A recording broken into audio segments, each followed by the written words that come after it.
Bonjour, Dr Hélène Borne, je suis colposcopiste à Paris et tout particulièrement dans le service du Dr Belaï Chalard à Saint-Cloud. Et je vous parle aujourd'hui du Gardasil 9, c'est-à-dire la dernière génération des vaccins HPV. Les infections à HPV sont des infections extrêmement fréquentes. L'immunité d'une femme lui permet de se débarrasser de l'infection HPV, mais parfois elle est persistante. C'est cette infection persistante qui va avoir des conséquences cliniques, allant jusqu'au cancer du col tout particulièrement, mais aussi du vagin, de la vulve, de l'anus et même des cancers oropharyngés. Alors il existe une prévention secondaire que l'on connaît depuis longtemps par frottis, mais qui malheureusement présente des faux négatifs. Donc un tiers des femmes présentant un cancer invasif du col en France, par exemple, avaient un frottis normal dans les 3 ans précédents. Il existe un dépistage secondaire une prévention secondaire par dépistage par typage viraux, mais ça n'est pas encore dans les recommandations. Par contre, ce qui existe déjà depuis 2007, ce sont les vaccins HPV, c'est-à-dire une vaccination chez la toute jeune fille, avant ses premiers contacts sexuels, avant les premières caresses sexuelles, puisqu'il n'y a pas besoin de pénétration pour une infection HPV. Et ce vaccin était ciblé sur 2 virus non oncogènes, le 6 et le 11, et les 2 virus les plus oncogènes, les plus agressifs, le 16 et le 18. Ces vaccins ont été une révolution pour les gynécologues en 2007 et étaient promis un parfait avenir. Malheureusement, malgré des études nationales, internationales, des recommandations nationales et internationales par les autorités de santé, les médias se sont acharnés sur ce vaccin quadrivalent, mais aussi sur le bivalent, ce qui a freiné énormément la vaccination anti-papillomavirus en France, contrairement aux pays anglo-saxons où la couverture vaccinale est de 85% grâce à une vaccination directement dans les écoles, une vaccination scolaire et programmée. La tolérance de ces vaccins est parfaitement démontrée, l'efficacité est encore plus démontrée, proche de 95% si on vaccine bien les jeunes filles, les toutes jeunes filles, avant les premiers contacts sexuels. Jusqu'en 2012, la vaccination débutait à 14 ans en France, avec un rattrapage jusqu'à 23 ans. Maintenant, la vaccination, depuis 2012, est ciblée sur les plus jeunes filles de 11 ans, avec un rattrapage jusqu'à 19 ans, ce qui désexualise cette vaccination et ce qui permet aux parents de faire vacciner les enfants, non pas par les gynécologues, mais par les médecins généralistes ou par les pédiatres, à l'occasion du rendez-vous vaccinal à 13 ans, avec diphtérie, DT, polio.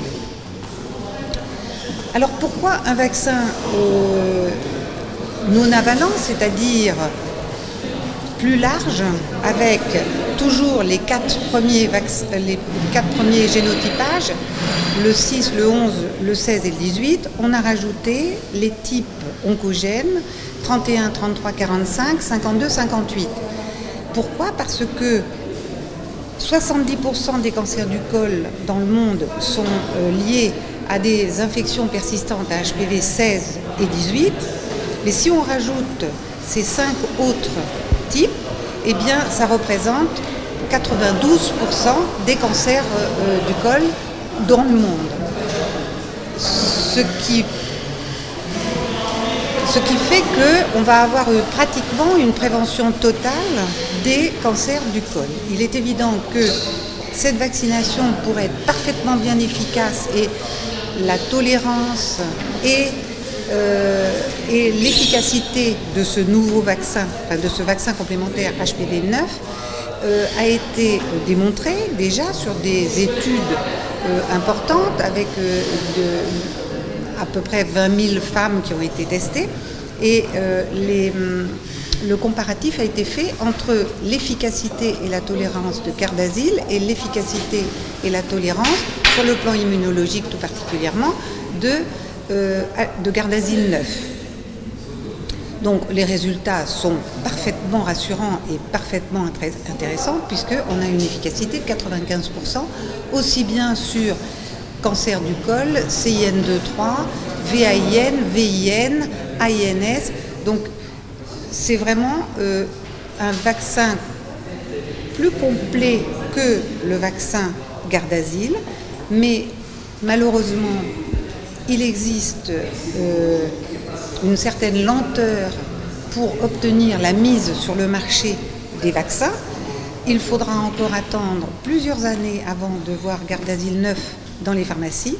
Il est donc indispensable en France de vacciner largement les jeunes filles avant leur premier rapport, c'est-à-dire le plus tôt possible, vers 11-12 ans, afin d'avoir une couverture vaccinale qui va être garante de l'efficacité individuelle mais aussi collective.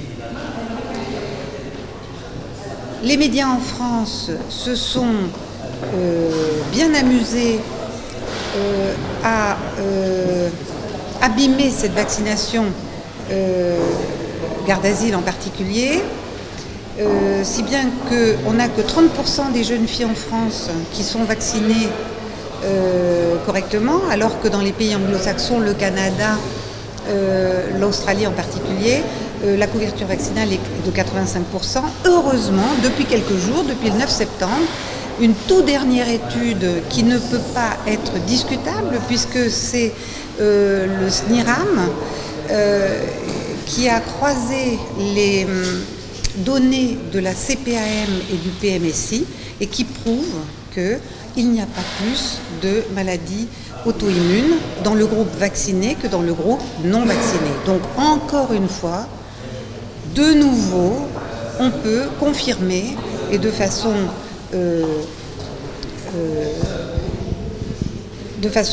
indiscutable que cette polémique n'a pas lieu d'être. Et on commence à voir les journaux retourner leur veste et au lieu de dénigrer la vaccination pour les jeunes françaises, pousser à cette vaccination pour les jeunes françaises.